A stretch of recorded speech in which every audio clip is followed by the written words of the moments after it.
আজকে আমি চাইনিজ সবজি রান্না করব। তো প্রথমে আমি সবজির খোসা ছাড়িয়ে এগুলোকে ভালো করে ধুয়ে নিয়েছি। এখন একটি পাতিলে চিকেনগুলো সিদ্ধ করে এগুলোকে ছড়িয়ে নিয়েছি আর সিদ্ধ করা পানিগুলোকে রেখে দিয়েছি। এখন আমি সবজিগুলোকে খুব ভালোভাবে কেটে নিয়েছি।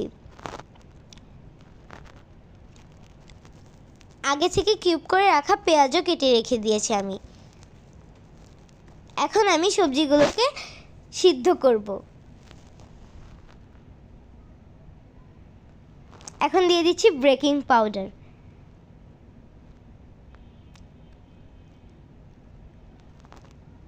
এগুলো সিদ্ধ হয়ে গেলে একটি প্যানে তেল দিয়ে আমি দিয়ে দিয়েছি আদা কুচি, রসুন কুচি। এগুলোকে ভালো করে ভেজে নিব। দিয়ে দিয়েছি কিউব করা পেঁয়াজ, কাঁচামরিচ। এখন আমি দিয়ে দিব সিদ্ধ করা চিকেন।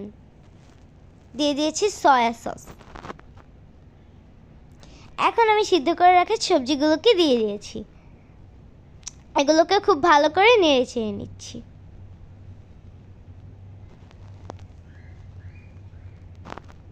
নাড়া হয়ে গেলে লবণ, গোলমরিচ। এখন দিয়ে দিয়েছি কর্নফ্লাওয়ার ও গুঁড়া দুধ।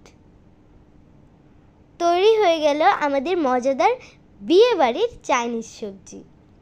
এটা খেতে কিন্তু অনেক বেশি টেস্টি হয়।